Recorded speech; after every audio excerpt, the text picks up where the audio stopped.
help countries to catalyze agricultural transformation. And by that we mean using agriculture as the engine for economic growth, wealth creation, and poverty reduction.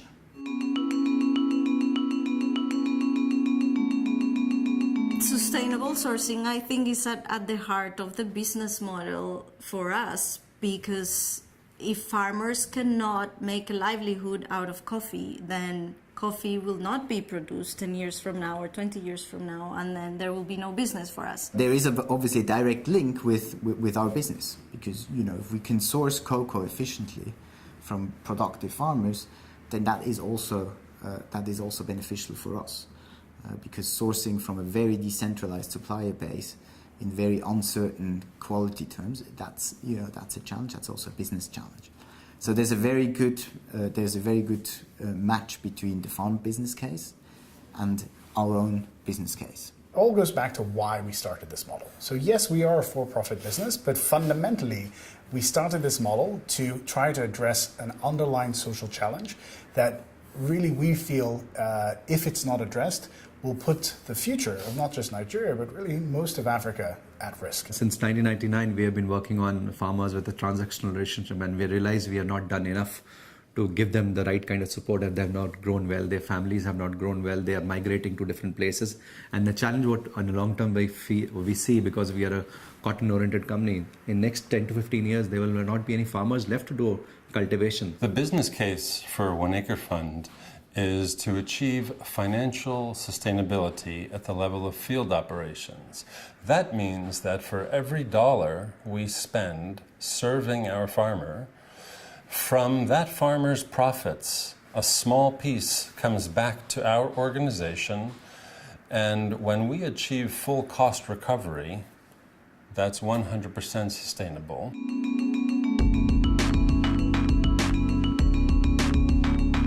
Without data, you can't properly work. So data is extremely important for us. I think the service delivery model for us was not only about data. It was really about conceptual thinking of how do we solve the challenges that we have without bankrupting us as a company by giving more and more money, but really by embedding what we need to do into our business model. We are bringing in a whole package of financing, access to inputs, access to markets, and training.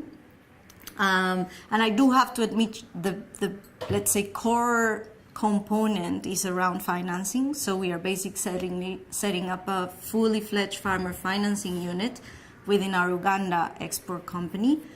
And we've entered a very innovative deal with ABN AMRO and IDH, where ABN AMRO provides the financing for us to finance the farmers, and we risk share half and half on the portfolio of loans to farmers. It begins with access to farm inputs, which we provide on credit, flexible repayment terms, backed by crop insurance.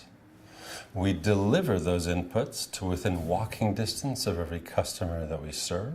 What we try to do is enable our farmers to fundamentally de-risk them. Because as I mentioned, credit is a very critical part of what we do. So to de-risk them, basically we provide them a holistic set of services that ensure that these farmers, if they're able to follow the key steps and processes, would be successful.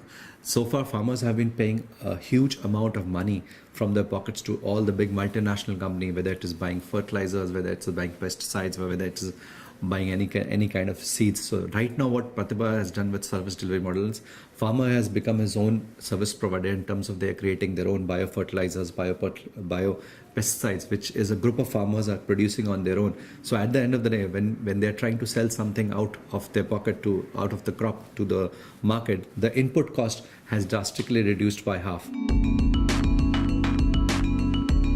The key objective of this Center of Excellence is to serve smallholder farmers, right? They have stayed in poverty way too long, and you see a lot of positive developments now. Companies moving up the supply chain, blended finance facilities are being set up, so everybody realizes that the next chapter is really to start seeing smallholder farmers as partners and also as players that they want to invest in. And this center of excellence, this platform, needs to bring the knowledge, the intelligence on how you do that. We work with the governments, we work with the private sector, we work with NGOs, we work with other donors. Because this space, you can't do it alone. So our relationship with IDH is to find mechanisms of making sure that we service the private sector through a platform. Information and data is going to be critical for us to be successful. Institutions like mine can bring a lot of information and data about the countries, about the politics, about how some other sectors function. Institutions like IDH can probably bring some more information on the micro level about farmers, about some of the companies, aggregators in this space. And collectively, again, we will have a better knowledge on how to address the smallholders issues. What I'd like to say to other companies who have not yet embarked on this journey and on this challenge is, share your experiences, because what are you afraid to lose? One part that I am particularly thrilled about is almost this concept of like an incubator, almost from like the tech world where tech startups are incubated and provided with all the tools, network, financing, know-how to really succeed. It's very important to share the information like what Pratibha is doing. I would encourage a lot of other companies who have been doing a lot of good practices to share in this platform, because that can take us to a next level and bring synergy into the whole system, and we can lead a better environment, better world for the future.